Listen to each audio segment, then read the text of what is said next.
Yang dijual sabu, dua petani jeruk digerebek. Unjuk rasa emak-emak hadang truk tangki. Minibus PS angkot, 1 tewas, 7 luka-luka.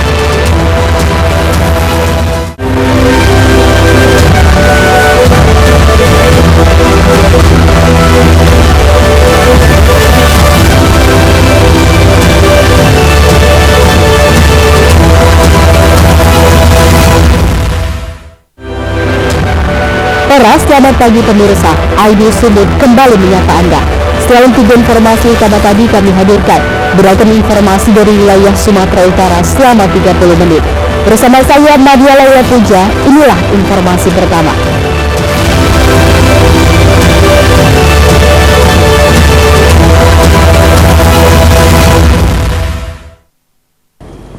Pemirsa, menjual narkotika jenis sabu, 2 petani jeruk di Kabupaten Simalungun, Sumatera Utara, diciduk personil Polres Simalungun.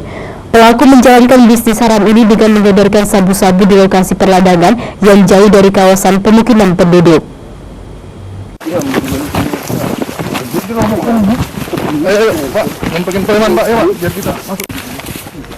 Kedua petani jeruk di Desa Bandar Saribu, Kecamatan Silimakuta, tak berkutik saat belasan petugas yang dipimpin langsung Kapolres Simalungun menggerebek lokasi pondok perladangan jeruk yang disinyalir menjadi lokasi transaksi sabu-sabu. Selain mengamankan kedua tersangka dari lokasi kejadian, petugas berhasil mengamankan 16 gram lebih narkotika jenis sabu. Kedua tersangka yang diamankan RS alias Sahdan, seorang petani jeruk 39 tahun warga Nagori, Bandar Saribu, dan tersangka inisial AD 25 tahun warga Kota Tebing Tinggi. Penggerebekan dilakukan setelah pihak Sat Narkoba Polres Simalungun menerima informasi dari masyarakat yang menyebutkan bahwa lokasi perladangan milik tersangka kerap disinggahi oleh orang-orang tidak dikenal. Penggerebekan dan penangkapan 2 orang pelaku yang diduga pengedar narkoba, tepatnya di Desa Bandar Saribu, Kecamatan Pematang Silimakuta. Informasi yang kita dapat ini adalah informasi yang berasal dari masyarakat yang memberikan informasi pada kita bahwa banyak orang yang datang ke sini yang tidak dikenal, yang kemudian keluar masuk ke tempat ini. Kemudian dari hasil penyelidikan kita berhasil mengamankan 2 orang. Kedua orang ini, salah satunya yang diduga sebagai pemilik barang adalah seorang petani. Dari tangan kedua tersangka, petugas menyita 1 bungkus plastik klip berisi narkotika jenis sabu-sabu dengan berat bruto 16,54 gram. 1 bungkus plastik klip kecil yang berisi 2 kaca Pirex, 1 unit HP, dan 1 unit timbangan digital. Keduanya telah melanggar pasal 114 ayat 2, subsidiar pasal 112 ayat 2, Undang-Undang Republik Indonesia Nomor 35 Tahun 2009 tentang narkotika, dengan ancaman hukuman di atas 5 tahun penjara. Dari Simalungun, Dharma Setiawan, iNews melaporkan. Berarti ada orang dalam apa sih kan? Pemirsa, Kapolda Sumatera Utara bersama Pangdam 1 Bukit Barisan memimpin langsung pemusnahan ladang ganja seluas 150 hektar yang terdapat di 18 titik di perbukitan Torsihite, Mandeling, Natal, Sumatera Utara. Penemuan ladang ganja skala besar ini berkat penggunaan teknologi satelit. Sejumlah ladang ganja ditemukan petugas ini pun diketahui dikendalikan oleh seorang narapidana yang mendekam di Lapas Padang, Sumatera Barat.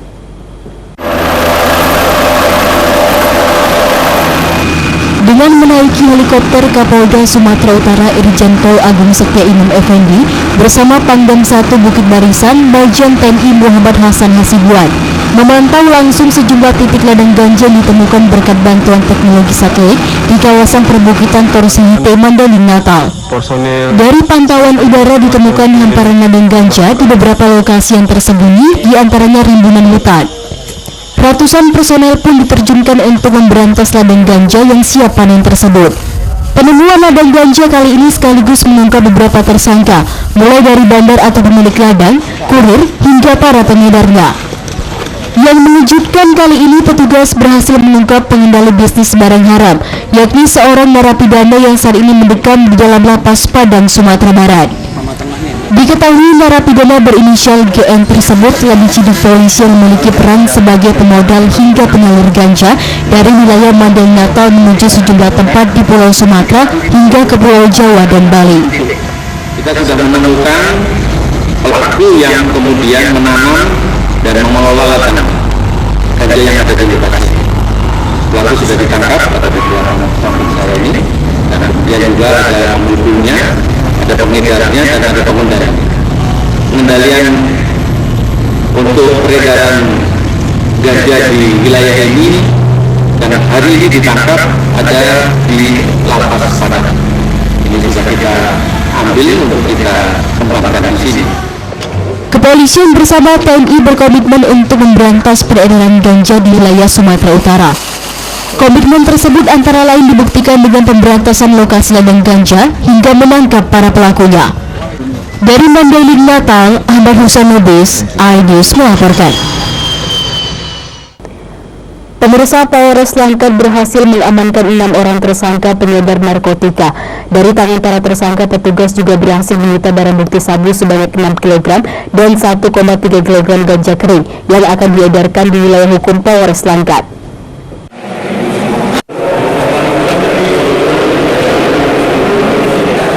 Satuan Reserse Narkoba Polres Langkat berhasil mengamankan 6 tersangka yang terlibat peredaran narkoba. Ke-6 tersangka ditangkap petugas dari beberapa lokasi yang berbeda selama 1 bulan. Dari tangan tersangka, petugas berhasil menyita barang bukti sebanyak 6 kg dan 1,3 kg ganja kering yang akan diedarkan di wilayah hukum Polres Langkat. Para tersangka narkoba yang berhasil diamankan Polres Langkat terdiri dari SY 23 tahun dan KH 49 tahun, keduanya warga Provinsi Aceh. Dengan barang bukti 1 kg sabu dan berbagai barang bukti lainnya.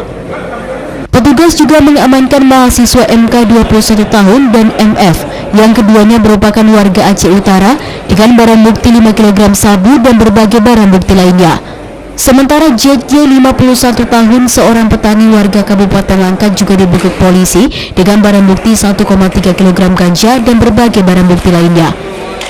Menurut Kapolres Langkat, AKBP Faisal Rahmat Hussein Simatupang, selama 1 bulan terakhir Polres Langkat berhasil mengamankan barang bukti narkoba sebanyak 6 kg sabu dan 1,3 kg ganja kering dari ke-6 tersangka. Rencananya narkoba akan diedarkan di wilayah hukum Polres Langkat. Selama 1 bulan ini, kami telah menangkap ataupun mengamankan kurang lebih 6 kg sabu-sabu dan 1,3 kg ganja, yang mana barang-barang ini rencananya akan beredar di wilayah Kabupaten Langkat. Dan inilah bukti komitmen kami, Polres Langkat, dalam upaya memberantas tindak pidana narkotika, khususnya yang terjadi di wilayah hukum Polres Langkat. Beberapa tersangka yang telah saya sebutkan tadi, ini akan ataupun sedang kita proses sesuai dengan hukum yang berlaku. Para tersangka dijerat dengan Undang-Undang RI Nomor 35 Tahun 2009 tentang narkotika dengan ancaman hukuman pidana mati, pidana seumur hidup, dan paling lama 20 tahun penjara, serta denda maksimal 10 miliar rupiah. Dari Langkat, Erwin Saputra Nasution, iNews melaporkan.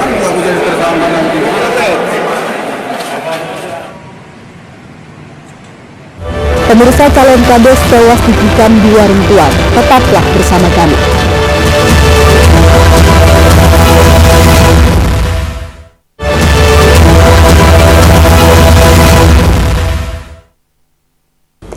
Terima kasih Anda masih bersama kami di iNews Sumut, inspiring and informative. Pemirsa, puluhan emak-emak dan warga Pulau Padang, Kabupaten Labuhan Batu melakukan penghadangan puluhan truk tangki pengangkut hasil olahan CPO. Aksi ini mereka lakukan sebagai bentuk penolakan warga terhadap beroperasinya pabrik pengolahan kelapa sawit atau PMKS di desa mereka karena limbahnya dianggap mencemari lingkungan.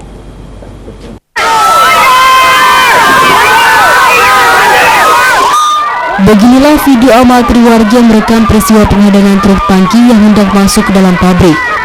Sejumlah emak-emak histeris dan menangis karena pihak pabrik terus memaksa agar truk tetap masuk ke dalam pabrik untuk mengangkut hasil CPO Sabtu malam kemarin.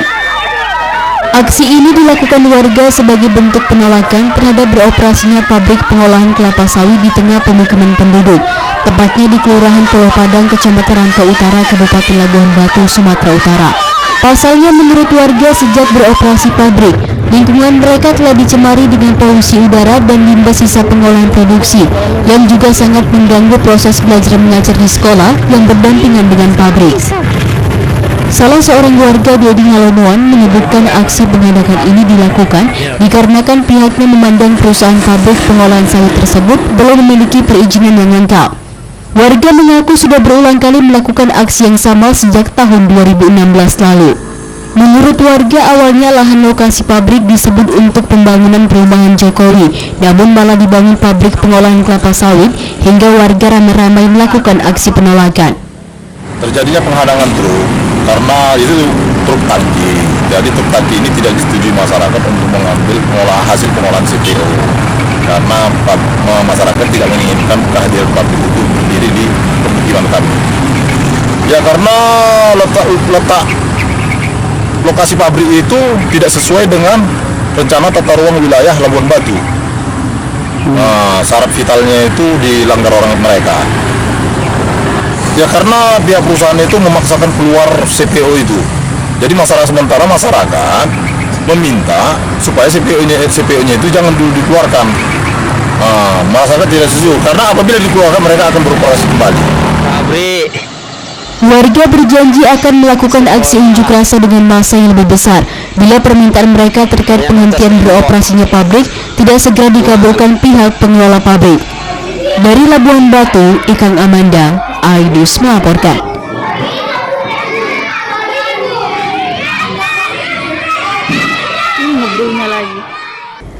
Pemirsa, seorang kandidat calon kepala desa Priyanka Purba tewas bersimbah darah ditikam oleh seorang tidak dikenal saat berada di salah satu warung tuak di Kecamatan Sunggal, Kabupaten Deli Serdang, Sumatera Utara.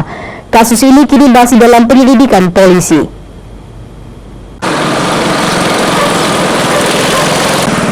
Peristiwa penikaman yang dilakukan orang tak dikenal terjadi di warung tua Jalan Setia Karya, Sunggal.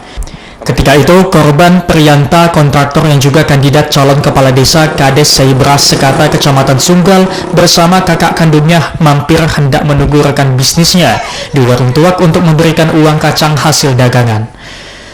Pada saat itu, korban dan kakak kandungnya sudah tiba di warung tuak sekira pukul 11 malam. Tersangka datang bersama rekan lainnya duduk tak jauh dari meja korban dan tersangka sebelumnya sempat menatap wajah korban. Karena merasa tersangka tidak senang dan tidak terima ditegur korban, tersangka pun langsung melakukan penusukan tepat di bagian perut kiri korban. Usai menusuk, tersangka langsung melarikan diri. Korban yang mengalami luka di bagian perut langsung dilarikan ke rumah sakit terdekat, namun tak lama kemudian korban dinyatakan pihak rumah sakit telah meninggal dunia. Akibat usus besar di perutnya mengalami luka koyak yang besar serta seluruh badannya membiru. Salah seorang saksi mata, Enda Lesta, mengatakan keributan itu terjadi begitu cepat di parkiran warung tuak. Tersangka dan korban sama sekali tidak saling kenal. Namun menurut saksi, bila bertemu lagi, dirinya meyakini pasti mengenal tersangka. Pertama-tama supir adik itu datang ke situ kan, ke lokasi, ke parkiran.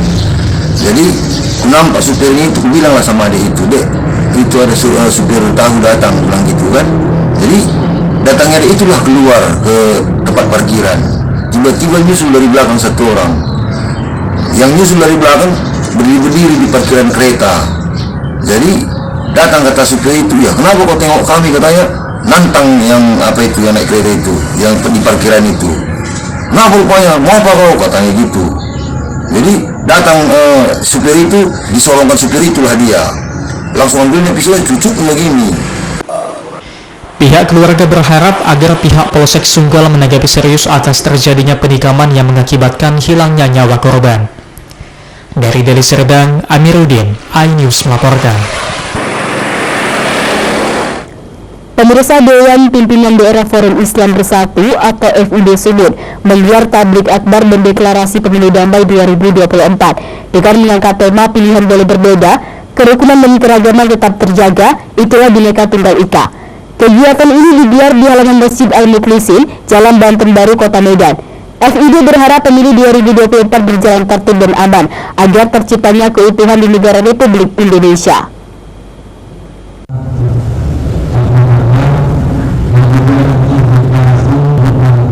Digagas oleh Dewan Pimpinan Daerah DPP, Forum Islam Bersatu FIB Sumatera Utara, pelaksanaan tablik akbar dan deklarasi pemilu damai berlangsung dengan menjunjung nilai-nilai kerukunan dalam bingkai Bhinneka Tunggal Ika. Pelaksanaan yang dilaksanakan di Masjid Al-Muklisin, Jalan Banten Baru, Kelurahan Tanjung Kusta, Medan Helvetia, Sumatera Utara ini berlangsung pada Minggu pagi kemarin. Ketua DPP FIB, Ustadz Zulkifli Rangkuti, dalam tausiahnya mengajak seluruh lapisan masyarakat agar jangan sampai ada pemahaman yang salah tentang penyelenggaraan pemilu. Namun dirinya mengajak masyarakat untuk mengikuti pesta demokrasi ini dengan hati yang tenang, karena siapapun yang mencalonkan diri, mereka adalah putra terbaik bangsa dan harus dipilih sesuai hati nurani tanpa ada unsur paksaan dari pihak manapun. Dirinya juga menghimbau kepada seluruh laksar dan kader FIB agar tetap menjaga komitmen dalam butir-butir yang telah disampaikan melalui deklarasi pemilu damai 2024. Para kader juga dituntut aktif dalam pemilihan presiden 2024 yang akan dilaksanakan pada Februari mendatang dan jangan sampai golput. Kegiatan ini juga turut dihadiri kader FIB Sesudut dan juga ibu-ibu pengajian Masjid Al-Muklisin. Kita memberikan edukasi kepada rakyat Indonesia, khususnya melalui Ormas FIB, tentang pemilu ini jangan disikapi dengan duka cita, tapi dengan suka cita, jangan sampai ada pemahaman pemilu berdarah-darah dan lain-lain sebagainya.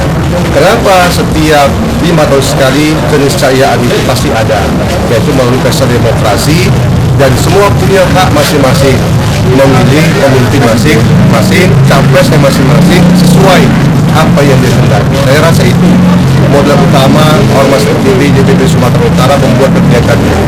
Himbauan kita kepada semua laskar dan saya juang Ormas Islam FIB tetap menjaga apa-apa butir-butir deklarasi pemilu damai tersebut yang tadi bisa sama-sama dilapaskan, bahwa kita tunduk patuh pada hukum yang ada. Apabila laskar kita yang berada di 32 kabupaten kota ini juga diperkenankan untuk aktif memilih pemimpin capres, yang mana pada bulan 2 nanti itu ada 1 hari dan kegiatan itu kita memilih presiden, memilih DPR RI, DPR 1, DPR 2 dan memilih DPD.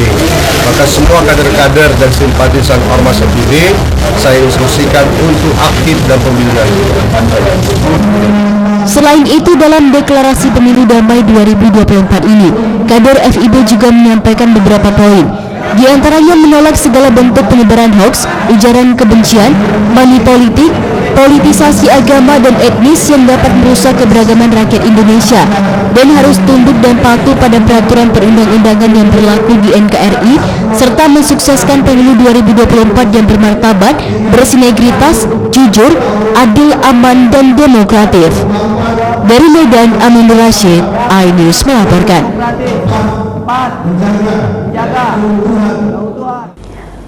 Pemirsa, sebagai bentuk warisan berbakti bagi keluarga tercinta, PT Prudential Syariah Life Asuransi kembali meluncurkan PRU Anugerah Syariah sebagai produk baru asuransi jiwa syariah tradisional dengan perlindungan jiwa seumur hidup.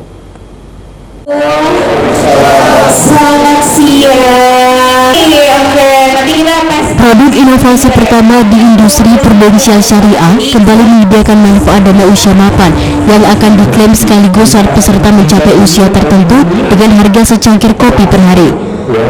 Satu dari 8 produk unggulan Prudential Syariah, yakni Pro Anugerah Syariah, mengaku siap menjalani amanah warisan bermakna untuk anugerah terindah dilakukan secara adil dan transparan kepada peserta.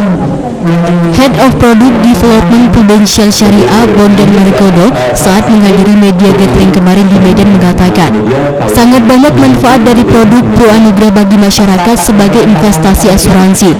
Karena menurutnya Pro Anugerah Syariah merupakan produk asuransi jiwa syariah mampu membantu keluarga Indonesia menyiapkan warisan secara cerdas yang bermakna untuk anugerah terindah. Pro Anugerah Syariah adalah solusi yang kita siapkan untuk masyarakat Indonesia agar dapat mempersiapkan warisan dengan cara yang lebih cerdas. Jadi ini adalah manfaatnya cukup banyak. Pertama, proteksinya itu hingga 120 tahun. Lalu juga ada manfaat dana usia mapan yang diterima ketika usia 60 atau ketika polisnya 25 tahun. Tapi setelah dana usia mapan yang diterima secara sekaligus tersebut, proteksinya harus berlanjut. Lalu ini juga manfaatnya bukan hanya karena dia ada polis syariah, juga bisa dimanfaatkan untuk kebutuhan wakaf. Jadi bukan hanya mempersiapkan warisan untuk keluarga, tetapi juga insya Allah buat anak-anaknya. Itu diharapkan menjadi solusi betul untuk masyarakat Indonesia. Asuransi jiwa Pro Anugerah Syariah dapat membantu mempersiapkan tujuan keuangan jangka panjang keluarga sesuai kebutuhan bagi masyarakat dalam usia produktif. Solusi perlindungan finansial dan kesehatan berbasis syariah menjadi solusi mewujudkan impian semua orang, sangat bermanfaat bagi keluarga di masa depan. Saya sudah 21 tahun sebagai tenaga pemasar di asuransi Prudential. Saya sangat bersyukur di dalam asuransi Prudential saya karena saya bisa membantu peserta untuk terjaga dari risiko kehidupan, meraih keberkahan, dan juga menjaga amanah dari peserta. Pertama, kita sebagai masyarakat Indonesia, kita penting sekali memahami manfaat dari perlindungan kesehatan untuk melindungi masa depan dan dari risiko-risiko yang mungkin terjadi di masa depan. Dengan kontribusi mulai dari harga secangkir kopi, produk Pro Anugerah Syariah dapat menjangkau masyarakat Indonesia yang lebih luas. Dari Medan, Adi Palapaharahap, iNews melaporkan. Pemirsa, Bos Budi Samsul Tarigan dijerat pasal beratus. Tetaplah bersama kami.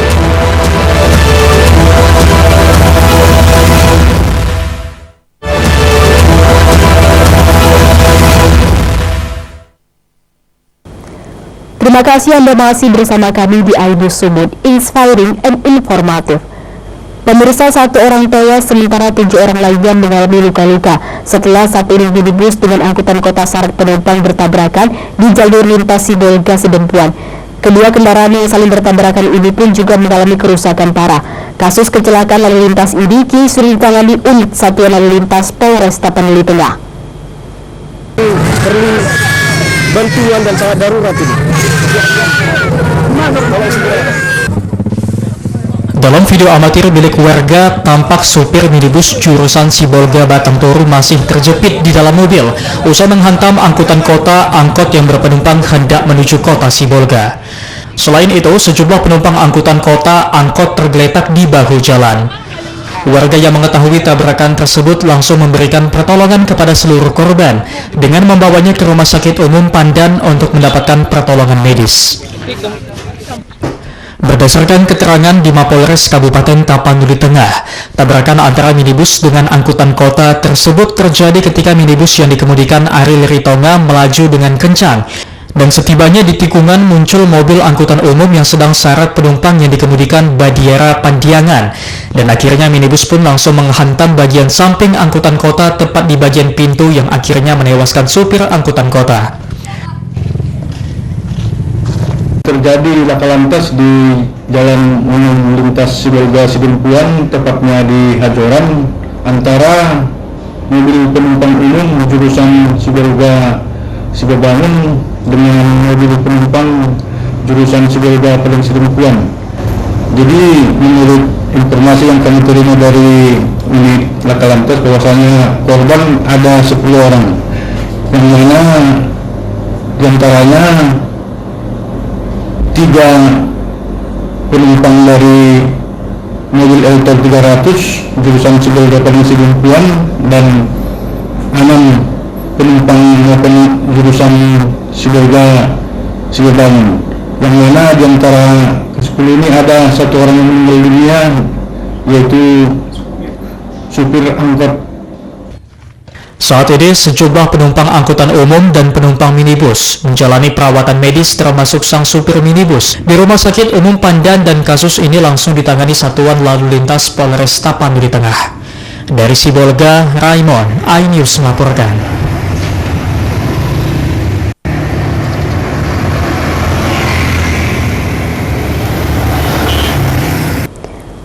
Pemirsa, pasca diringkusnya bos judi dan pemilik barak Sky Garden, Samsul Tarigan, Satreskrim Polrestabes Medan hingga kini masih terus melakukan proses penyidikan. Samsul Tarigan yang sebelumnya masuk dalam target pencarian petugas kepolisian ini dijerat dengan pasal berlapis karena diduga terlibat dalam berbagai macam aksi kejahatan.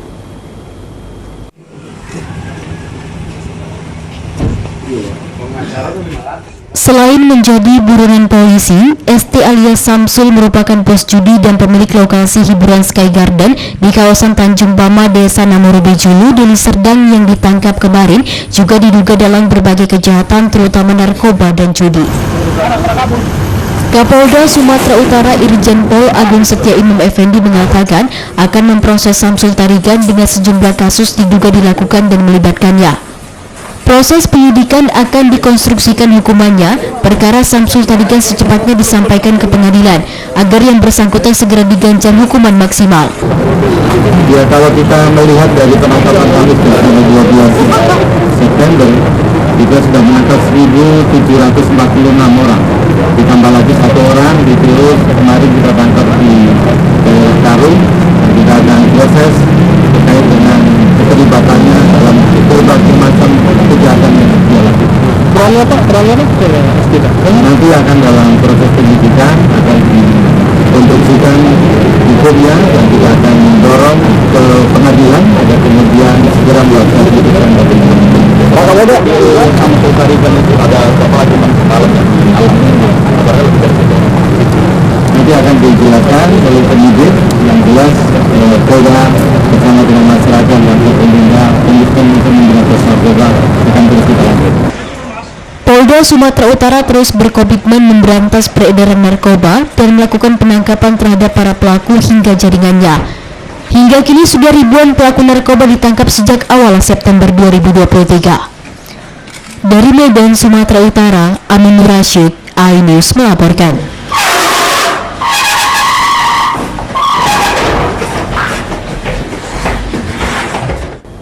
Pemirsa, terkait viralnya video pencopotan poster bakal calon Presiden Ganjar Pranowo di kota Siantar menjelang kunjungannya di Sumatera Utara, Ganjar justru meminta agar pendukungnya tetap tenang dan jangan terpancing emosi.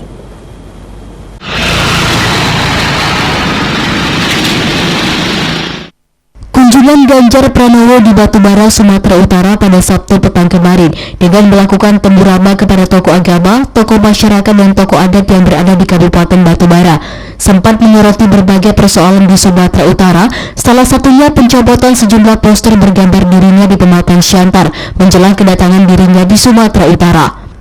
Terkait persoalan ini, Capres yang juga didukung Partai Perindo ini justru menanggapi hal tersebut dengan tenang dan menjelaskan bahwa saat ini dirinya sedang menunggu klarifikasi dari aparat dan petugas terkait di kota Siantar.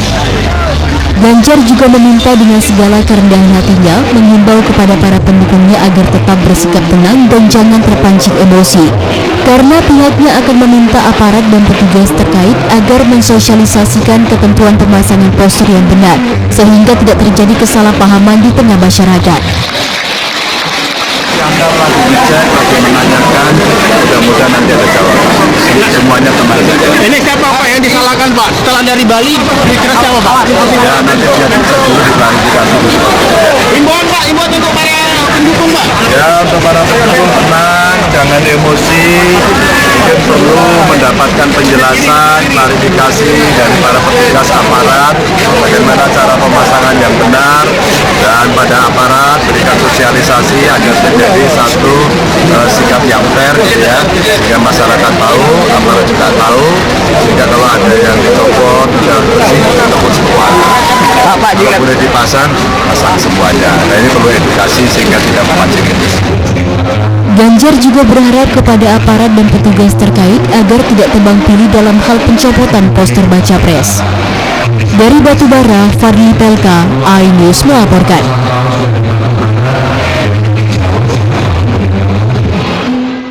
Informasi tadi mengakhiri iNews Sumut hari ini. Saya Maria Laura Puja atas nama tim redaksi yang bertugas mengucapkan terima kasih atas kebersamaan Anda.